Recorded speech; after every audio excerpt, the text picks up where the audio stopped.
설교 제목을 함께 읽어주시겠습니까? 용도 기도하겠습니다. 하나님, 오늘도 말씀하여 주시옵소서. 우리의 하나님께서 이 땅에 보내신 각자에게 주어진 용도가 무엇인지 바르게 알고 깨달아 일상 가운데서 우리를 부르시는 하나님의 능력이 드러나도록 인도하여 주시옵소서. 예수님의 이름으로 기도합니다. 아멘. 네, 오늘부터 성장형 인물 강해를 4주 동안 진행하는데요. 요 말씀을 들으실 때 필요한 거, 그리고 있으시면 좋은 건 뭐냐면 신학적 상상력인데요. 이 신학적 상상력이라는 말이 되게 어려운 말 같지만 성경을 읽을 때 재밌게 보려면 좀 장면을 상상해 보면 재밌어집니다. 물론 성경적인 배경이 너무 없으면 이상한 상상을 하게 되겠지만 도움이 되시기를 바랍니다. 아마 4주 동안 큰 은혜가 되실 겁니다. 할렐루야. 네, 감사합니다. 여러분, 이거 혹시 아십니까? 우리 카페에 많이 있는 거. 우리 카페 하시는 자매님도 계시지만 뭔지 아시죠? 이걸로 뜨거운 음료 드시면 안 됩니다. 뜨거운 음료를 마시라고 있는 빨대가 아니에요. 저도 많이 먹어봤는데 혓바닥 다 뒤어요. 이거 먹으면 큰일 나요. 더 뜨거워요. 이게 뭐냐면 커피를 젓는 거래요. 커피 스틱이래요. 빨대가 아니고. 그래서 젓는 거면 젓가락으로 젓도 되는데 왜 구멍을 뚫어놨냐, 이거 헷갈리게. 그죠? 그것도 저도 많이 먹어봤어요. 혓바닥 두 군데 뒤잖아요. 이렇게 구멍 두 개로. 뜨거운 건 이걸로 먹는 건가 했는데 그게 아니라 저걸 뚫어놔야 이 설탕 녹으라고 젓는 거래요, 저게. 근데 뚫려 있어야 잘 저어진대요. 액체로부터 저항이 적어지면서 그렇대요. 그렇다는데, 그러니까 이게 우리가 용도를 잘못 아니까 얘를 나쁜 아이 혹은 천덕꾸러기를 만들어 버리죠. 필요 없는데 왜 갖다 놓은 거야? 저거 먹다가 더 뜨거워서 혓바닥만 뒤었어 하고 주인장한테 뭐라고 하고, 그게 아니라 원래 용도가 그게 아닌 겁니다. 그러니까 용도에서 벗어나면 쓰는 사람도 괴롭지만 얘 입장에서는 얼마나 괴롭겠습니까? 커피를 저으라고 만들어놨더니 그걸로 커피를 마시니까 당황스러운 거죠. 우리가 이 용도에 맞게 살자는 이야기를 하려는 것도 맞습니다만, 오늘 우리가 꼭 알고 가야 될 건 이겁니다. 하나님이 우리를 이 땅에 보내신 용도와 내가 생각하는 나의 용도는 다를 수 있다는 겁니다. 근데 그것을 하나님이 어떻게 맞춰 가시면서 베드로를 어떻게 사용하시는지를 통해서 우리의 삶도 그렇게 함께 변화될 수 있기를 소망합니다. 제가 이 말씀 묵상하면서 정말 은혜를 많이 받은 게 정말 많았는데 많이 뺐습니다. 많이 뺐고 진짜 핵심만 가지고 왔는데요. 오늘 5장 3절 말씀부터 보면은 여러분, 하나님이 우리를 부르신다고 했을 때 과거에 제가 이제 중고등학교 다닐 때는 그때는 그런 오해들이 있었던 것 같아요. 부르심 받았다. 그럼 맨날 신학교 가야 되고, 선교사 막 손 들어야 되고, 나와서 기도 받아야 되고, 그런 거를 굉장히 우리는 부르심의 영역에 가둬놨었는데, 사실은요, 여러분, 오늘 말씀도 보면 베드로가 물고기 잡는 자리에 예수님이 나타나십니다. 아주 특별한 집회의 자리, 예배의 자리에 나타나신 것이 아니라 베드로가 일상 중에 자기의 직업대로 물고기 잡고 있는 자리에 예수님이 나타나셔서 예수님이 베드로를 만나 주십니다. 여러분, 하나님의 우리를 향한 부르심은 저 멀리 있는 것이 아니라 우리의 일상 가운데 존재합니다. 할렐루야. 우리가 가정에서 아이를 돌볼 때도, 직장에서 일할 때도, 그다음에 회사에 나가 있을 때든 교회에 있을 때든 하나님의 부르심은 우리 일상과 동떨어진 곳이 아니라 일상 가운데 오신다는 것을 우리가 먼저 기록할 필요가 있어요. 그리고 이 말씀에서 굉장히 은혜 받은 게 예수님이요, 예배를 설교하실 때 그냥 하시는 분이에요. 인플루언서잖아요. 이 당시에 얼마나 영향력 있는 사람이에요. 이 당시에 여러분 오병이 5,000명 앉아있다 그랬잖아요. 그게 말이 5,000명이지 여자와 아이들을 뺀 인원이니까 합치면 한 2만 명 가까이 될 거예요. 그러니까 2만 명한테 설교를 하는데 그 당시에 마이크가 있습니까? 뭐가 있어요? 그죠? 그리고 무슨 요즘처럼 유튜브 마냥 배경에다가 이런 거 대놓고 막 만들 수 있는 환경이 안 되잖아요. 그러니까 예수님이 어떤 지혜를 쓰시냐면 설교를 하실 때 바다에 자주 나가셨어요. 그래서 바닷가를 배경으로 삼고요. 상상 한번 해보세요. 예수님 되게 똑똑하신 분이에요. 바다를 배경으로 삼고 무대가 없잖아요. 배에 올라가서 앉아서 설교하시거나 서서 설교를 했어요. 그 장면이에요. 예수님이 베드로를 찾아가서 너네 어분이라고 있구나 하고 오신 다음에 배를 빌려요. 그 다음에 배에서 무리를 가르치시는데 육지에서 살짝 뗀 다음에 거기 앉아가지고 바다를 배경 삼아 설교하시는 거예요. 야, 예수님의 연출. 그냥 말하지 않아요. 무대 딱 만들고 배경 딱 만들어 놓고 집중하게 만들어 놓고 말씀하시는 이 장면, 저는 여기서 뭘 은혜 받았냐면, 보세요. 우리가 생각하는 어부들의 배의 용도는 뭡니까? 타고 나가서 물고기 잡는 거예요. 근데 예수님의 용도는 뭐예요? 예수님의 용도는 예배드리는 제단입니다. 예배드리는 장소, 예배드리는 강단으로 예수님 만들어 버리시죠. 그러니까 예수님의 능력은 대단하신 거예요. 예수님의 부르심은 우리의 생각과 많이 다를 수 있습니다. 우리는 어부에 배면 물에 떠서 물고기 잡는 데만 써야 하는 것인데, 예수님의 생각에는 야, 이거는 설교하기 딱 좋은 것이다. 예수님이 보시는 것과 우리의 생각은 많이 다르다는 것이죠. 예수님은 그 배를 통해서도 뭘 했냐 하면 복음을 전하셨습니다. 여러분, 우리가 일상 가운데 하고 있는 우리의 일들, 우리가 마주하고 있는 업무들이 우리가 생각할 때는 먹고 살기 위한 수단으로 보이지만 예수님이 보실 때는 복음 전파의 수단입니다. 할렐루야. 예수님의 용도에 맞게 함께 변화될 수 있기를 소망합니다. 그 다음에 뭐라고 나오냐면 대충 여러분 스토리 아시죠? 베드로가 믿음이 좋아가지고 이제 그 친구들이랑 같이 깊은 데 가서 던졌는데, 우리가 주로 집중했던 건 이거예요. 그래서 깊은 곳에는 물고기가 없는데 던졌더니 물고기가 많이 잡혔다. 근데 저는 좀 다른 걸 보고 싶었어요. 그래서 묵상하다 보니까 여기서도 굉장히 은혜를 받았어요. 물고기가 그물이 찢어질 정도로 잡혀요. 지금 쉽게 말하면 어부로 성공한 거예요. 어부로 아주 큰 성공을 거둔 겁니다. 예수 만나서 어부로 아주 큰 성공을 거두었어요. 여기서 갈등이 많아집니다. 우리가 생각할 때 어부로 성공을 하면 하나님이 역시 하나님 날 어부로 사용하시는구나. 여기서 결론이 나버리는 거예요. 하나님이 날 어부로 잘되게 하시려나 보다. 여기서 결론이 나버리는 거죠. 근데 예수 그리스도의 부르심은 뭐였냐면, 어부로 베드로가 대박나게 하셨지만 어부가 아니라 제자로 부르십니다. 할렐루야. 그러니까 예수님이 원하시는 것은 우리가 일상 가운데 대단한 성공을 거두어서 그것에 머무르길 원하시는 게 아니에요. 그것조차도 수단으로 삼기 원하시는 거지, 예수님의 부르심은 우리의 생각과 많이 다르다는 거예요. 예수님이 생각하는 우리의 용도는 우리의 생각과는 많이 다른다는 거예요. 너는 어부가 아니라 제자라고 말씀하시는 거예요. 어부로 대단한 성공을 거둬. 그물이 찢어질 정도로 잡히고 안 돼서 옆에 배를 부를 정도로 잡았는데, 그거를 팔아서 부자가 되는 것이 아니라 그거를 두고 쫓아갈 수 있는 용기. 그 말씀이 이제 여기서부터 나오잖아요. 베드로가 어부로 대단한 성공을 거두었지만 그것들을 내버려 두고 누굴 쫓아가냐면 예수님을 쫓아갑니다. 예수님을 쫓아가면서 어부로서 성공한 삶을 내려놓고 예수님을 따라가는데, 여기서 멋진 변화가 생깁니다. 예수님이 이 누가복음의 저자가요, 누가예요. 누가가 썼는데요, 이 앞에까지는요 시몬이라고 씁니다. 베드로의 이름을 시몬이라고 쓰는데 이 5장 8절에서 처음으로 시몬 베드로라고 합니다. 시몬은 유대인 이름이에요. 유대인 이름이고 뜻이 뭐냐면 순종하다예요. 그러니까 시몬, 이전에 베드로는요 시몬이에요. 순종을 잘하는 사람이에요. 그래서 예수님이 깊은 데 가서 던지려니까 던지잖아요. 밤새도록 물고기 잡다가 피곤한 상태인데 생판 모르는 사람이 와서 물고기 던져라, 깊은 데 가라 했는데 했잖아요. 순종 잘하는 사람이에요. 근데 거기에 예수님 만나고 더해진 게 뭐예요? 베드로, 반석. 시편에 나오는 여호와가 나의 반석이시다와 같은 단어입니다. 그러니까 하나님께서 우리에게 주신 성품이 하나가 더 생긴 거예요. 순종만 잘하던 사람이 반석 같은 굳건함이 생긴 거예요. 할렐루야. 왜 베드로한테는 이 반석 같은 굳건함이 필요했을까요? 두 가지 이유인데요. 첫 번째는 베드로가 나중에 교회의 반석이라고 예수님이 부르십니다. 그래서 교회의 시작을 베드로라고 봅니다.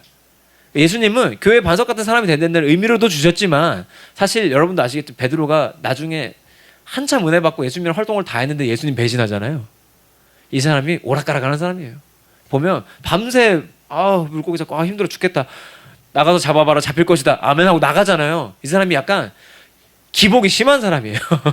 그러니까 베드로한테는 순종하는 마음이 있지만 이 기복이 심한 상태로는 제자로 쓰기가 어려운 거예요. 그래서 예수님이 베드로한테 새롭게 주신 정체성은 뭐냐면 시몬 베드로, 순종하나 굳건한 자. 할렐루야. 그러니까 예수님은 우리를 부르시면 우리의 정체성을 바꾸시는 분인데, 저도 오해했던 게 뭐냐면 이전에 내 성품, 이전에 내가 가지고 있던 장점을 다 없애시고 새로운 사람을 만든다고 오해했어요. 근데 그게 아니라 내가 이미 가지고 있는 것에 더해서 더 잘할 수 있게 만드시는 분이 예수님이더라고요. 할렐루야. 그러니까 우리가 변화를 두려워할 이유가 없는 것이 내 것이 사라지는 것이 아니라 내 것이 더 좋아질 거라는 거예요. 그냥 업으로만 살던 베드로는요, 여기서 인생 변합니다. 물고기를 가득 잡았지만 그들이 이 결정을 하죠. 배들을 육지에 대고 모든 것을 버려두고 예수를 따르게 됩니다. 이 일이 일어나면서 베드로는 결국은 지금 우리가 여기에서 예배 드릴 수 있는 교회의 시작이 됐습니다. 평생 성공한 업으로 사는 것과 예수 그리스도의 제자로 살다가 교회의 시작으로 사는 것 중에 여러분 무엇이 더 영광스러운 일이라 생각하십니까? 그러니까 예수 그리스도의 용도대로 쓰임 받으면 우리가 상상하지 못한 그림으로 하나님이 우리를 쓰신다는 거예요. 할렐루야. 근데 우리는 우리의 용도를 굉장히, 그것도 아주 굉장히 정확히 정해놓고 있어요. 예수님의 용도가, 나에게 정해주신 용도가 그것이 아닐 수도 있는데, 내가 그렇게 살았기 때문에, 내가 지금까지 그렇게 살아왔기 때문에 나의 용도는 그것일 것이다, 이것이다라고 우리도 모르게 결정하고 살고 있는지도 모릅니다. 근데 여러분 주의하실 거, 여기까지 들으면 벌써 그래, 베드로처럼 그물을 버려두고 예수님 따라가야 돼. 저희가 9주 동안 한 게 그거죠. 그게 안 된다고요. 그게요, 베드로처럼 눈앞에서 예수님이 잡으라 그래서 물고기를 막 잡히고 난리를 쳐야 겨우겨우 되는 행동이에요. 이게 과정이 필요한 거예요. 한 번에 되는 것이 아니라 과정이 필요한데, 우리는 내가 한 번에 이 물고기를 많이 잡았지만 시장에 가서 이 물고기 팔아서 대박을 치고 부자로 사는 선택이 아니라, 내가 예수님 따르는 선택을 한 번에 할 수 있다고 자꾸 생각하죠. 우리의 능력으로 됩니까? 안 됩니까? 안 된다는 거예요. 그러니까 우리를 변화시키시는 분도 예수고, 부르신 분도 예수고, 제자로 살게 하시는 이도 예수입니다. 할렐루야. 베드로의 이 고백은요, 방금 했던 이 고백은 사실 더 이상 이 물고기 잡는 일이, 혹은 이 물고기를 팔아 부자 되는 일이 내 부르심이 아니라 예수 그리스도의 제자됨이, 예수 그리스도가 내 삶의 주인이십니다라는 신앙 고백이거든요. 이 고백은 그냥 된 것이 아니라 예수 그리스도가 눈앞에서 기적을 보여주시고 그 기적을 따라서 순종한 자에게 더 큰 기적을 보여주신 사건이죠. 예수님이 우리를 부르실 때는 사람마다 달라요. 사람마다 다른데 베드로를 부르는 공식은 이거예요. 작은 순종, 그죠? 물고기를 잡아라. 그 다음에 큰 기적이 일어나죠. 왕창 잡히죠. 그 다음에 전적인 순종, 인생을 드리는 순종이 일어나는 거예요. 여러분, 예수를 처음 믿을 때 저는 그렇게 생각해요. 초심자의 행운이라고 왜 그런 거 있잖아요. 볼링 처음 치러 간 사람이 볼링 제일 잘 치고 막 이런 거 있잖아요. 근데 볼링을 한 어설프게 2번 배우면 볼링이 안 나와. 옆으로 다 빠져 막. 그런 거 있잖아요. 그런 것처럼 예수 처음 믿을 때요, 하나님이 되게 쉽게 들어주시는 것들이 분명히 있는 것 같아요. 분명히. 네. 예수님을 처음 만난 베드로는요, 한 번에 물고기를 떼거지로 잡았습니다. 떼거지로요. 작은 순종을 했는데 큰 기적이 일어나는 경험이 분명히 있습니다. 물론 사람마다 달라요. 그리고 나서 전적인 순종이 일어났는데 이 과정이 사람마다 전부 다릅니다. 그리고 과정만 다른 것이 아니라 타이밍이 달라요. 큰 기적을 보는 타이밍이 앞인 사람도 있고 뒤인 사람도 있을 것이고요. 큰 순종을 먼저 하는 사람이 있을 수도 있고 작은 순종을 먼저 하는 사람일 수도 있어요.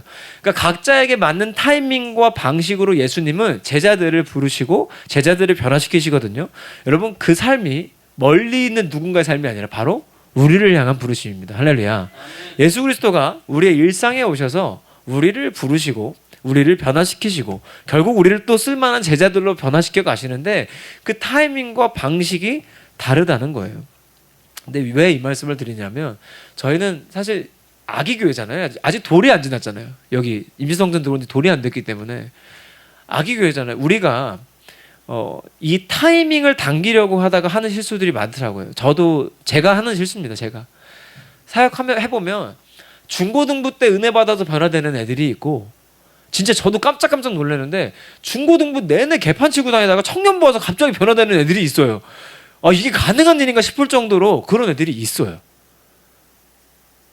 그리고 청년부 때까지 엉망진창이었다가 권사 되면서 좋아지신 분들도 있어요. 그죠? 이게 그 순종의 타이밍과 방식을 우리가 도울 수는 있습니다. 사역자들이 열심히 해서, 혹은 기존에 계신 분들이 새로운 분들을 도와서 도울 수는 있는데 그 타이밍을 변화시키거나 당길 수는 없더라는 거죠. 근데 그 마음이 커지면은 어떤 마음이 생기냐면, 나도 모르게 내가 생각하는 게 하나님 마음과 같을 것이라고 생각하고 말하기 시작합니다. 야, 교회 몇 달 다녔으면 이 정도는 해야지. 교회 몇 년 다녔으면 이 정도는 해야지. 제가 제일 많이 하는 말이었어요.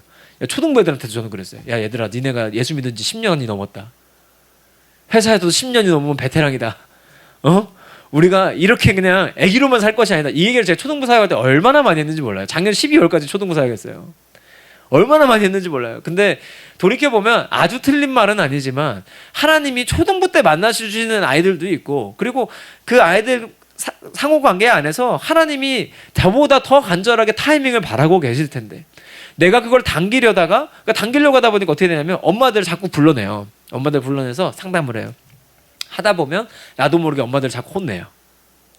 그러니까 혼난 엄마는 굉장히 비협조적으로 변합니다. 그러니까 결국 그 아이에게 도움되고 싶어서 내가 했던 일들이 하나님과 반대 방향으로 가는 일들도 생기더라는 거예요. 근데 그 원인을 지금 와서 살펴보면 하나님께서 가지신 이 사람을 향한 용도와 부르심의 그 타이밍은 하나님이 가장 잘 아시는데, 마치 그것을 내가 알 수 있다, 내가 당길 수 있다라고 생각하고 너무 의도적으로 만들어내려고 노력했던 것 같아요. 어떻게 보면 지금까지 제가 해왔던 청소년 캠프가 그랬던 것 같고, 처음으로 그 마음을 버린 것이 이번 여름 캠프 같아요. 셀베이션 캠프요. 근데 그 이전까지는 제가 그런 마음이었어요. 뭐 제가 과거에도 고백한 적이 있지만 여기 와서도요, 한 5월, 4월 그때까지만 해도 제가 여기 앉아서 항상 기도했던 내용이, 하나님 오늘도 홈런 쳐야 됩니다. 생명을 걸고 설교하겠습니다. 맨날 목숨을 걸고 올라왔어요, 여기를. 그러니까 얼마나 올라올 때마다 부담이 크고 마음이 무거운지 아십니까? 청소년 캠프 할 때는 말할 것도 없었어요. 이 2박 3일 안에 여기 온 뭐 400명, 300명 얘네들 변화 안 받으면 나는 집에 안 간다. 막 이런 굳은 의지로 무대에 올라가고 마이크를 잡고 그랬어요. 물론 그때도 하나님이 놀라운 일들을 행하셨지만 사실 많이 힘들었어요. 특히 할 때는 몰라요. 끝나고 나면 후유증이 되게 커요. 그리고 막 후회되는 게 그렇게 많고, 왜 그렇게 했지? 그리고 후속 결과가 안 좋은 경우도 많이 있었어요. 남들은 모르는데 정리하는 과정에서 갈등이 발생한다거나, 알려지진 않지만 그런 문제들로 인해서 제가 결국 힘들어지는 일이 많았어요. 근데 저는 늘 그렇게 생각했어요. 이게 영적 싸움이구나. 그냥 큰 행사 치르고 나서 나한테 사탄이 공격하는 거구나라고만 생각했는데, 그 공격으로 내가 스스로 들어갔다는 생각은 한 번도 못했어요. 근데 지금 돌아보면 제가 스스로 거기에 발을 디딘 거예요. 계속. 근데 그 타이밍과 이 사람들을 하나님이 부르신 그 용도를 내가 안다 생각하고 내가 해줘야 된다 생각하니까, 예수님도 십자가 지시에 할 수 있는 일을 제가 어떻게 합니까? 못하는 거죠. 여러분이 권사이고 장로이고 집사이고 목장 리더이고 전도사이고 모여도 상관없어요. 우리가 그 사람을 향한 하나님이 정해두신 용도와 그 타이밍과 그 부르심을 우리가 바꿀 수 없습니다. 물론 남 얘기뿐만 아니라 여러분 향해서도 마찬가지예요. 여러분 지금 하시는 일이 사실 안 될 때도 문제지만 잘 될 때도 문제예요. 내가 하는 일이 너무너무 잘 돼. 베드로처럼 생각해 보세요. 내가 어부일을 하다가 평생 이렇게 잘 된 적이 없었는데, 한 사람 만나고 어떤 업자 하나 만나고 나서 그 사람이 하는 대로 했는데 이게 대박이 나요. 물고기가 너무 마음에 잡혀. 이거 가지고 시장 가서 팔면 그냥 난 떼부자야. 뭐 한 1, 2년은 물고기 안 잡아도 돼. 그 정도로 나는 부자가 될 수 있는 상황이 됐어. 됐어. 나 이거 가지고 이제 살면 돼. 우리의 인생은 어쩌면 자꾸 여기서 끝내려고 했는지도 몰라요. 언제쯤 내가 직장에서 은퇴하고 있을까? 우리 여기 20대 젊은 분들도 계시지만 입사와 동시에 꿈이 우린 퇴사잖아요. 입사함과 동시에 언제 퇴사하지를 고민하는 시대를 살고 있습니다. 들어갈 때는 그렇게 간절했는데 또 간절하게 나가고 싶어하는. 그러면서 뭘 기대하냐면, 이 일하는 것이 끝나면은 나도 언젠가는 행복해질 것이다. 이 마음. 우리는 그 생각할 때 하나님이 나를 향해 가지고 계신, 나를 향한 부르심, 하나님이 이 땅에 세워두신 나의 용도는 무엇일까에 대해서는 생각하지 않더라는 거죠. 그냥 어부의 삶에 머무르는 거예요. 여러분, 이 진짜 아무것도 아니었던 이 베드로, 우리가 조금 오해하고 있는 것은요, 베드로가 무식한 사람인 건 맞아요. 어부니까 바울처럼 똑똑한 사람은 아니에요. 근데 베드로가 무슨 거지는 아닙니다. 이때도요, 물고기 잡는 웬만한 컴퍼니로 생각하시면 돼요. 어부 컴퍼니예요. 소속된 어부가 벌써 한 서너 명 이상이에요. 중소기업 이상입니다. 사장님이에요, 베드로. 이 당시에도 무슨 거지도 아닙니다. 근데 그 사업이 그냥 대박이 난 거예요. 예수님 만남.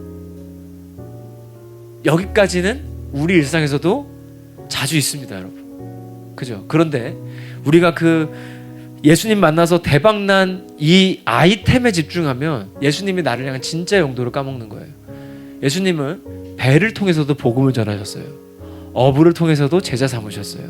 우리가 사업가이든 가정주부이든 우리가 뭐 직장인이든 할 것 없이, 상관없이, 목사이든 할 것 없이 예수님은 우리를 통해 하시고 싶은 일이 정해져 있습니다. 할렐루야. 각자에게. 각자의 자리에서 각자의 부르심을 통해서 예수님이 하시고자 싶은 일들은 우리보다 훨씬 더 명확하실 겁니다. 우리 감사하게도 여기 국제잖아요. 우리 국제교회잖아요. 너무 얼마나 국제적입니까? 여기 지금 국적이 벌써 3개가 있고 너무너무 감사하잖아요. 근데 저는 이렇게 생각해요. 여러분이 이 한국 땅에 들어오신 거, 한국에 살고 있는 거, 하필이면 또 이 고덕이라는 지역에 이사 온 거, 하필이면 이 교회를 만난 거, 저는 그 가운데도 예수 그리스도의 부르심이 분명 있다고 생각합니다. 우리는 우리가 교회에 자꾸 왔다고 생각하는데요, 아니에요. 예수님이 여러분의 일상 가운데 찾아오셔서 이 교회로 부르셨을 가능성이 훨씬 더 높습니다. 그렇다면 부르신 분이 우리의 용도를 잘 알고 계십니다. 여러분, 커피 스틱의 용도는 커피 스틱 만든 사람이 아는 거예요. 우리의 용도는 만드신 분이 알아요. 하나님이 아십니다. 우리가 혹시 내 용도를 정해놓고 내 한계를 결정해놓고 나의 쓰임은 이거일 거야, 난 평생 일만 하는 사람일 거야 라고 지금까지 만약에 생각하셨다면, 우리 지금 70대, 60, 70대 권사님들도 계시지 않습니까? 나 이제 인생 말년, 난 이렇게 살다가 끝날 거야 라고 만약에 생각하셨다면, 여러분 오늘 이후로 조금만 바꿔보세요. 하나님이 우리를 향한 새로운 용도를 또 가지고 계실 겁니다. 우리 커피 스틱 가지고 커피 먹기도 하잖아요. 잘못된 용도지만 하나님은 우리를 향해서 잘못된 용도가 아니라 새로운 용도를 끊임없이 가지고 계시고 새로운 부르심 향해서 끊임없이 오시게 하실 겁니다. 우리는 앞으로 생명을 전하고 생명을 살리는 새 명성교회 아닙니까? 네. 헷갈리면 안 돼요. 뒤에가 생명 나오지만 새 명성이에요. 네, 헷갈리시면, 오죽하면 동탄에 새 생명교회가 하나 생겼어요. 우리가 너무 기도해가지고 거기 하나 생겼어요. 근데 새 명성교회 아닙니까? 저는 저희 교회가 앞으로 그랬으면 좋겠어요. 우리 교회가 인위적인 것들은 좀 줄여나가고 각자에게 주신 자연스러운 부르심에 순종하는 교회가 됐으면 좋겠습니다. 누구나 순종할 수 있어요. 베드로가 그랬던 것처럼 우리도 전적인 순종할 수 있습니다. 물론 그 타이밍이 다를 뿐이지. 제가 그 타이밍 강요할 수도 없고 변화시킬 수도 없다는 거 알아요. 그래서 이제 예수님이 부르시는 그 타이밍에 우리가 각자 동참하고 함께 할 수 있도록 서로가 서로를 위해 기도할 수 있는 분들이 되시면 좋겠습니다. 우리 오늘 인물관계 첫 시작인데, 우리가 만약에 그 결심을 하고 작은 순종하고 그 길을 가기로 결정하면 어떤 일이 생길까요? 못할 일이 생길 겁니다. 그죠? 못해 먹겠는 상황이 분명히 생길 거고요. 힘든 일, 포기하고 싶은 일 반드시 있을 겁니다. 그런데 저희가 9주 동안 나누었던 강력한 무기가 있습니다. 기도. 근데 그냥 기도가 아니라 우리가 하나님께 드리는 솔직한 기도. 우리가 작은 의지로 할 수 있는 것이 이제 하나 더 생기는 거예요. 한 가지는 우리가 하나님 앞에 어려우면 어렵다고 기도하는 거, 힘들면 힘들다고 기도하는 거, 부담스러우면 부담스럽다고 기도할 수 있는 거 하나. 그리고 작은 의지를 할 수 있는 두 번째, 베드로가 했던 만큼은 못 돼도 우리도 작은 순종부터는 시작할 수 있으면 좋겠습니다. 예를 들면 주일에는 예배하겠다, 이런 거. 주일에 일주일에 1시간 정도 내어드리는 그 순종은 누구나 할 수 있는 순종인 줄 믿어요. 그래서 작은 순종부터 우리의 용도를 아시는 하나님께 마음껏 올려드릴 수 있으면 좋겠습니다. 예수님은 우리의 정체성도 바꾸실 수 있으며 그분은 우리가 쓰임받을 수 있는 최고점까지 끌어주실 수 있는 분입니다. 나의 최고점이 아니라 하나님의 최고점으로 쓰임받는 저와 여러분, 우리 사랑하는 새명성교 될 수 있기를 소망합니다. 함께 눈 감아 볼까요? 잠시 기도했으면 좋겠습니다. 기도하실 때 하나님, 저의 용도가, 저의 부르심이 제가 결정하는 것이 아닌데 그동안 이것이 전부라고 생각했습니다.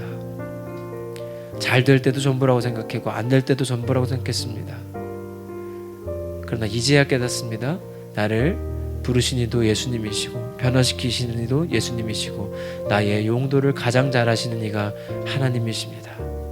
하나님, 나와 함께 해 주시옵소서. 기도하겠습니다.